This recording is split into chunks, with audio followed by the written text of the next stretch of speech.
নমস্কার দর্শক বন্ধু, আজ আমি আপনাদের সঙ্গে স্টক মার্কেট সম্পর্কিত এবং আপনার পার্সোনাল ফাইন্যান্স সম্পর্কিত বেশ কিছু ইম্পর্টেন্ট কোশ্চেন নিয়ে আলোচনা করব।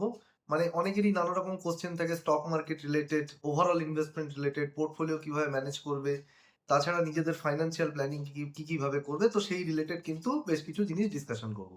তো প্রথমেই যেটা ডিসকাশন করব, স্টক মার্কেটে কাদের আসা উচিত আর কাদের আসা উচিত না।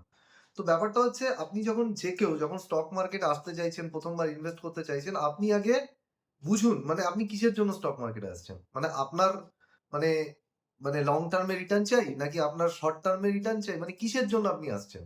নাকি আপনার লং টার্মে আপনি একটা পোর্টফোলিও বানানোর জন্য আসছেন, নাকি মানে খুচখাচ ওই ইনভেস্ট করে দেবেন আর ছোটখাটো প্রফিট করবেন, করে নিয়ে বেরিয়ে যাবেন, তার জন্য আসছেন।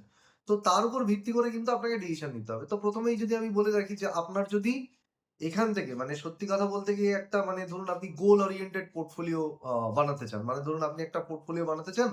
আপনার লং টার্ম কোনো টার্গেট বা লং টার্ম কোনো লক্ষ্যের কথা মাথায় রেখে। সেটা হতে পারে আপনার রিটায়ারমেন্ট এর জন্য হতে পারে, সেটা হতে পারে আপনার বাড়ি কেনার জন্য হতে পারে, সেটা গাড়ি কেনার জন্য হতে পারে।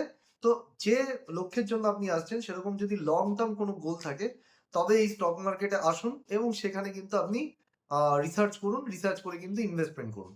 এবার এখানে একটা কথা হচ্ছে, অনেকের আছে রিসার্চ করার সময় নেই। যদি আপনার রিসার্চ করার সময় থাকে, তবেই কিন্তু আপনি সরাসরি ইনভেস্টমেন্টের কথা ভাববেন। যদি আপনার রিসার্চ করার সময় না থাকে, অন্ধের মতো এসে স্টক মার্কেটে বন্ধু-বান্ধবের কথায়, টিভিতে নানা রকমের এক্সপার্ট বসে তাদের কথায় আপনি দুম করে স্টকটা কিনে নিলেন। স্টক কিনে নেওয়া কিন্তু খুব সহজ ব্যাপার। কিন্তু যখন আপনি বেচবেন, ওই এক্সপার্টদের তো খুঁজে পাবেন না। কোন এক্সপার্ট এসে আপনাকে বলে দিয়ে যাবে না যে এই সময় স্টকটা বেচে যাও। তো টিভির যারা এক্সপার্ট আছে, তারা ওই বড়, বড় কথা টিভিতে বসে কিন্তু বলে। তো আল্টিমেটলি তাদের উপর ভিত্তি করে আর চায়ের দোকানের ঠেক বা আড্ডার উপর ভিত্তি করে কিন্তু কোনো স্টক কেনা যায় না। এবং পেপার পড়েও কিন্তু কোনো স্টক কেনা যায় না। কারণ পেপারে কিন্তু হাজার একটা ইনফরমেশন প্রতিদিন থাকে। এবার সেই ইনফরমেশন গুলোকে তো পড়লে শুধু হবে না, সেটাকে তো প্রসেস করতে হবে। আপনার যদি প্রসেসিং করবার মতো সেই জ্ঞান বা সময় যদি না থাকে, তো সেটা হচ্ছে সবথেকে বড় মুশকিল। তো সুতরাং যদি কিনা আপনার পড়াশোনার জন্য এনাফ টাইম থাকে, আপনার যদি পড়াশোনার মতো মানে পর্যাপ্ত জ্ঞান থাকে, তাহলে আপনি অবশ্যই নিজে পড়ুন এবং স্টক মার্কেটে ইনভেস্ট করুন। কিন্তু যদি আপনার সেই জায়গাটা না থাকে, তাহলে আপনার উচিত, যদি আপনার লং টার্ম যদি কোনো প্ল্যানিং থাকে, তাহলে মিউচুয়াল ফান্ডে আপনি ইনভেস্ট করবেন। এবার আপনি ইকুইটি মিউচুয়াল ফান্ডে ইনভেস্ট করবেন না ডেট মিউচুয়াল ফান্ডে ইনভেস্ট করবেন, কোন ধরনের মিউচুয়াল ফান্ডে ইনভেস্ট করবেন, সেটা হচ্ছে আপনার লক্ষ্যের সঙ্গে সঙ্গতি রেখে করতে হবে। যেমন লক্ষ্য সেই অনুযায়ী ইনভেস্টমেন্ট। এটা হচ্ছে মোদ্দা কথা। যদি আপনার শর্ট টার্মের লক্ষ্য থাকে ৩-৪ বছরের জন্য, তাহলে মিউচুয়াল ফান্ডে না আসাই ভালো। আপনি এফডি করবেন। যদি আপনার লং টার্মের উদ্দেশ্য থাকে, তবে আপনি ইকুইটি মিউচুয়াল ফান্ডে যাবেন। তো এটা গেল হচ্ছে একটা। দ্বিতীয় হচ্ছে, অনেকে বলে, "দাদা আমার মান্থলি না কিছু ইনকাম চাই স্টক মার্কেট থেকে।" অনেকেই আমার কাছে অতীতে এসে বলেছে মান্থলি বা ৫-৬ মাস বা ২-৩ মাসের মধ্যে কি কিছু ইনকাম জেনারেট করা যাবে? মানে এক্সট্রা প্যাসিভ ইনকাম। ১ম কথা হচ্ছে, এরকম কোনো গ্যারান্টি নেই। মানে এরকম চিন্তাভাবনা নিয়ে স্টক মার্কেটে আসবেন না যে স্টক মার্কেট আপনাকে প্রতি মাসে রিটার্ন দেবে। কারণ স্টক মার্কেটে কেউ বলতে পারে না আগামী মাসে রিটার্ন জেনারেট হবে কি জেনারেট হবে না। তো এটা তো কোনো মানে মানে জ্যোতিষীর সাবজেক্ট নয়। তো আল্টিমেটলি এটা হতে পারে আপনি কোনো একটা ভালো স্টককে আইডেন্টিফাই করলেন, সেটা ২-৩ মাসে রিটার্ন দিয়ে দিল, সেটা আলাদা ব্যাপার। হ্যাঁ, আপনার যদি ফুল টাইম হাতে সময় থাকে, আপনি যদি ভালো স্টক মার্কেটে যে সাইকেল, মানে কখন কোন সেক্টরের পজিটিভ সাইকেল আসছে এবং নেগেটিভ সাইকেল আসছে, সেগুলো যদি আইডেন্টিফাই করতে পারেন, তাহলে সাইকেলে যদি আপনার এন্ট্রি সঠিক সময়ে থাকে, এক্সিট যদি সঠিক সময় নিতে পারেন, তাহলে হতে পারে আপনি কোনো একটা পার্টিকুলার স্টক থেকে ২ মাস, ৩ মাস, ৪ মাসে ভালো রিটার্ন পেতে পারেন। কিন্তু এখানে কিন্তু কোনো গ্যারান্টি দেয়া যাবে না যে আপনি ৩-৪ মাসে ভালো রিটার্ন পাবেনই। সুতরাং ওই মান্থলি মানে আমি কিছু ইনভেস্ট করব এবং এখান থেকে কিছু টাকা পেয়ে যাবো, এই ধরনের প্ল্যান নিয়ে কিন্তু দয়া করে স্টক মার্কেটে আসবেন না। আপনার ১ম কথা হচ্ছে, যদি আপনার লং টার্ম ইনভেস্টমেন্ট এর হরাইজন থাকে, আপনি যদি মানে সেটার পেছনে সময় দিতে পারেন, তবেই সরাসরি স্টক মার্কেটে আসবেন। নাহলে মিউচুয়াল ফান্ডের মাধ্যমে ইনভেস্টমেন্ট করবেন। কিন্তু এই মান্থলি খুচখাচ ইনকামের কথা ভেবে কিন্তু স্টক মার্কেটে কখনোই আসবেন না। এটা গেল একটা। দ্বিতীয় হচ্ছে, আরো বেশ কিছু কোয়েশ্চেন মানুষ মানে অন্যান্য ইনভেস্টমেন্ট মানে যে সমস্ত প্রোডাক্ট আছে। আপনি ধরুন যে এফডি। এবার আপনি কি ধরনের ইনভেস্টর? সবসময় মাথায় রাখতে হবে আপনি আজকে জীবনের কোন স্টেজে আছেন এবং আপনার রিস্ক টেকিং ক্যাপাসিটি কত? তার উপর ভিত্তি করে আপনি স্টকে করবেন নাকি বেশি এফডি করবেন, কতটা এফডি করবেন, কতটা স্টকে করবেন, কতটা মিউচুয়াল ফান্ডে করবেন, সেটা কিন্তু পুরোটা ডিপেন্ড করছে আপনার সিচুয়েশন এর উপর। সুতরাং সেটা কিন্তু আপনাকে দেখতে হবে। দ্বিতীয় আরেকটা অনেকে ভুল করেন, অনেকে না ইনভেস্টমেন্ট মানে ইন্সুরেন্স যেটা আছে না, বিভিন্ন ইন্সুরেন্সকে ইনভেস্টমেন্ট হিসেবে ভাবেন। কিন্তু ইন্সুরেন্স এবং ইনভেস্টমেন্ট কিন্তু এক জিনিস না। ইন্সুরেন্সের যেটা মেইন উদ্দেশ্য, সেটা হচ্ছে আপনার জীবনে যদি কোনো বিপদ আসে, সেই বিপদের হাত থেকে আপনাকে প্রোটেকশন দেওয়া। এটা হচ্ছে ইন্সুরেন্সের মোদ্দা উদ্দেশ্য। ইন্সুরেন্সের উদ্দেশ্য কিন্তু আপনাকে রিটার্ন দেওয়া না। যদি আপনি কোনো লাইফ ইন্স্যুরেন্সের এই যে সমস্ত এলআইসি এজেন্টরা আসে না, বাড়িতে এসে নানা রকম পলিসি বোঝায় যে 25 বছর ইনভেস্ট করুন এত রিটার্ন পেয়ে যাবেন। এই সমস্ত যে সমস্ত পলিসিগুলো আছে যে ট্র্যাডিশনাল লাইফ ইন্স্যুরেন্স প্ল্যান, এগুলোতে যদি আপনি রিটার্নের জন্য ইনভেস্টমেন্ট করেন তাহলে কিন্তু আপনি ঠকবেন। কারণ over a long period of time তারা কিন্তু আপনাকে বোঝাবে যে আপনি এত টাকা পাবেন। কত পার্সেন্ট রিটার্ন পাচ্ছেন তার আইআরআর বা তার এক্স-আইআরআর যেটা, যেগুলো হচ্ছে ক্যালকুলেশন মেথোডোলজি, সেটা আপনাকে এসে দেখাবে না।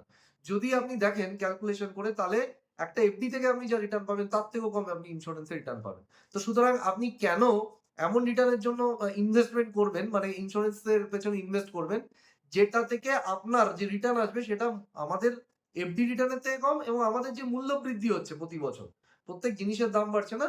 তো এই যে মূল্য বৃদ্ধি হচ্ছে অর্থনীতিতে, সেই ইনফ্লেশন বা মূল্য বৃদ্ধিতেও কম রিটার্ন দিচ্ছে। তো আল্টিমেটলি সেখানে ইনভেস্ট করার কোনো পারপাস হয় না, মানে থাকে না। এবার যদি আমি দেখি তাহলে কি আমি মানে ইন্স্যুরেন্স কি একেবারেই ইগনোর করব? না। ইন্স্যুরেন্স আমাদের প্রয়োজন। যেমন একটা মেডিক্লেম করা সকলের প্রয়োজন আছে। আপনাকে কিন্তু আপনার বয়স কম থাকতে, থাকতে সঠিক বয়সে কিন্তু একটা মেডিক্লেম করে রাখা উচিত। কারণ মেডিক্লেম কিন্তু আপনাকে, মানে যে আজকের যুগে আমরা দেখতে পাচ্ছি হসপিটালাইজেশন কস্ট কিন্তু মানে ভীষণভাবে বাড়ছে। যখনই কেউ কোনো দুরারোগ্য ব্যাধি নিয়ে হসপিটালে ভর্তি হচ্ছে বা দুরারোগ্য অপারেশনের জন্য হসপিটালে যাচ্ছে, কিন্তু তার সারা জীবনের যে সঞ্চয় রয়েছে, সেই সঞ্চয়টা সে কিন্তু হারিয়ে ফেলছে। সেই জন্য অবশ্যই কিন্তু মেডিক্লেম করিয়ে রাখবেন। আপনার পরিবারের উপর যদি আপনার উপর অনেকে যদি ডিপেন্ডেন্ট থাকে, নির্ভরশীল থাকে। আজকে যদি আপনার, মানে ভগবান করুক কিছু না হয়, কিন্তু যদি হয়ে যায়, তাহলে কিন্তু আল্টিমেটলি মানে সেই মানুষগুলো বিপদে পড়ে যাবে যারা আপনার অর্থের উপর নির্ভরশীল। সুতরাং আপনার কিন্তু টার্ম ইন্স্যুরেন্স করা উচিত, এবং এই যে টার্ম ইন্স্যুরেন্স, সেখানে আপনি যদি একটা কভার নিতে যান, ধরুন আপনার টার্ম ইন্স্যুরেন্স এর জন্য আপনি মোটামুটি ৫০ লাখের কভারেজ নিচ্ছেন। তো ৫০ লাখের টার্ম ইন্স্যুরেন্স এর কভারের জন্য যে টাকা আপনাকে বছরে পে করতে হবে, একটা ট্র্যাডিশনাল ইন্স্যুরেন্স যদি আপনার ৫০ লাখের কভারেজ নিতে হয়, আপনাকে অনেক বেশি টাকা পে করতে হবে। এবার এটা ঠিক যে টার্ম ইন্স্যুরেন্স আপনাকে বেঁচে থাকতে কোনো রিটার্ন দেবে না। বাট যদি এরকম হয় যে আপনার ডেথ হয়ে গেল, তাহলে কিন্তু আপনার পরিবার ভীষণভাবে উপকৃত হবে। ইন্স্যুরেন্সের মেইন মানে উদ্দেশ্যই তাই, আপনি যদি না থাকেন বা আপনার যদি কোনো বিপদ হয়, সেখান থেকে পরিবারকে প্রোটেকশন দেওয়া। তো এটা সবসময় মাথায় রাখতে হবে। সেইজন্য টার্ম ইন্স্যুরেন্স কিন্তু আপনার যদি, মানে উপর ডিপেন্ডেন্ট অনেকে থাকে, তাহলে একটা টার্ম ইন্স্যুরেন্স কিন্তু আপনাকে করে রাখা উচিত। তার কারণটা হচ্ছে, এই টার্ম ইন্স্যুরেন্স যদি আপনার কিছু হয়ে যায়, আপনার পরিবারটাকে কিন্তু পুরোপুরি প্রোটেকশন দিতে কিন্তু, মানে পুরোপুরি প্রোটেকশন কিন্তু এটা দেবে। সুতরাং এই টার্ম ইন্স্যুরেন্স করুন। এবার আপনি বলতে পারেন আমি বেঁচে থাকতে কিছু রিটার্ন পাবো না, দরকার নেই রিটার্নের। আপনি ধরে নিন মানে ওই টাকাটা আপনি এমনিই দিচ্ছেন। মানে কারণ টার্ম ইন্স্যুরেন্স এর যে খরচা সেটা অনেকটাই কম।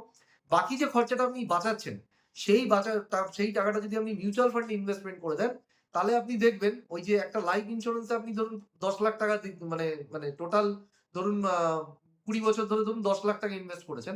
সেখান থেকে আপনি যে রিটার্ন পাবেন, যে পার্সেন্টেজ রিটার্ন পাবেন, সেই টাকাটাকে যদি term insurance plus mutual fund এই কম্বিনেশনে যদি আপনি রাখেন, দেখবেন অনেক বেশি টাকা আপনি রিটার্নও পাচ্ছেন। আবার আপনার বিপদের জন্য আপনার পরিবার কিন্তু পুরোপুরিভাবে সুরক্ষিত রয়েছে। আপনার দুটো পারপাস সার্ভ হয়ে যাবে। এবার আমি চলে আসি, অনেকে রিয়াল এস্টেট ইনভেস্টমেন্ট এর কথা বলে। রিয়াল এস্টেট মানে ফ্ল্যাট বাড়ি কিনে রাখবেন কি রাখবেন না। ফ্ল্যাট বাড়ি আপনি কিনতে পারেন। কিন্তু এই ফ্ল্যাট বাড়ির সবথেকে বড় সমস্যা হচ্ছে, মানে আজকে যদি আপনার হুট করে টাকার দরকার হয়ে যায়, সে টাকার দরকার হলে আপনি দুম করে একটা ফ্ল্যাট বাড়ি বেচে দিতে পারবেন না। একটা ফ্ল্যাট বা বাড়ি বেচতে গেলে কিন্তু অনেক সময় লাগে। তার থেকেও বড় কথা হচ্ছে যে, ধরুন আপনি একটা ফ্ল্যাট কিনেছেন ৫ বছর আগে, আপনার মানে ইনটেনশন ছিল যে আগামী ৫ বছর পরে বেচবেন। কিন্তু দেখা গেল ৫ বছরের সময় যখন আপনি বেচতে গেলেন, মানে ৫ বছর হয়ে যাওয়ার পর, ওই সময় দেখা গেল রিয়াল এস্টেটের প্রাইস কিন্তু দেশে অনেকটাই পড়ে গেছে। রিয়াল এস্টেটের ডিমান্ড পড়ে গেছে। তাহলে আপনি কিন্তু সেই সময় বেচে বেরোতে পারবেন না। তো এটা হচ্ছে সবথেকে বড় সমস্যা। তো সুতরাং আপনার যদি অ্যাসেটে ইনভেস্টই করতে হয় রিয়াল এস্টেটে, তাহলে এই ফ্ল্যাট বাড়ির পেছনে ইনভেস্ট না করে আমার মতে আপনি ল্যান্ডে ইনভেস্ট করুন। জমি কিনে রাখুন। কারণ জমি যদি আপনার কেনা থাকে, তাহলে আগামী দিনে ওই জমিতে আপনি যেরকম মানে জমিটাকে বিক্রি করে দিতে পারবেন, চাইলে ফ্ল্যাট বাড়ি বানাতে পারবেন। সবথেকে বড় কথা, ধরুন আপনার প্ল্যান আছে জমিতে আপনি আগামী দিনে বাড়ি বানাবেন বা জমিটাকে আগামী দিনে বিক্রি করবেন। যতদিন বিক্রি না করছেন, ওই জমিতে চাষাবাদ করুন। বছরে যদি মানে একটা ৩ ফসলা জমি হয় এবং বছরে যদি সেখানে ৩ বার ফসল উৎপন্ন হয়, তাহলে সেই ৩ বার যে ফসল সেটাকে আপনি বিক্রি করে দিতে পারেন। তো সেখান থেকে বছরে আপনার একটা মানে প্রতি বছর একটা নির্দিষ্ট রেকারিং রেভিনিউ আসতে থাকবে, যতদিন পর্যন্ত আপনি সেখানে, মানে সেটাকে বিক্রি না করছেন বা সেখানে ফ্ল্যাট বাড়ি না বানাচ্ছেন। সুতরাং যদি আপনার ইনভেস্ট করার হয়, তাহলে আপনি রিয়েল এস্টেটের মধ্যে ডাইরেক্ট ফ্ল্যাট বাড়িতে না গিয়ে ল্যান্ড বা জমি কিনে রাখুন। তো এটা হচ্ছে, মানে মানে এটা আপনার করা উচিত। এইবার যদি আমি চলে আসি, অন্যান্য আরো ইনভেস্টমেন্ট অপশন আছে। হ্যাঁ, গোল্ডে ইনভেস্টমেন্ট এর ব্যাপারে অনেকেই বলেন। তো আমাদের ভারতের বহু মানুষ কিন্তু গোল্ডে ইনভেস্ট করে। এবার গোল্ডে ইনভেস্টমেন্ট বলতে অনেকে বোঝে কি সোনার গয়না কিনে রাখা। তো সোনার গয়না কিনে ঘর বানানোর কোনো মানে হয় না। গোল্ড ইনভেস্টমেন্ট এর অনেক রকমের অপশন আছে। তো একটা হচ্ছে গভর্নমেন্টের যে সভারিন গোল্ড বন্ড আছে, সেই গোল্ড বন্ডে আপনি ইনভেস্ট করতে পারেন, গোল্ড ইটিএফ এ ইনভেস্ট করতে পারেন। আবার এখন তো এক্সচেঞ্জের নতুন যে গোল্ড রিসিপ্ট এসছে, মানে সেটাতে আপনি ইনভেস্টমেন্ট করতে পারেন। এই গোল্ড রিসিপ্ট নিয়ে আমি আলাদা একটা ভিডিও বানিয়ে দেবো, তো সেখানে এই পুরো ব্যাপারটাকে ব্যাখ্যা করে দেবো, একদম নতুন প্রোডাক্ট। তো গোল্ডে ইনভেস্টমেন্ট করার কিন্তু অনেক রকম অপশন রয়েছে।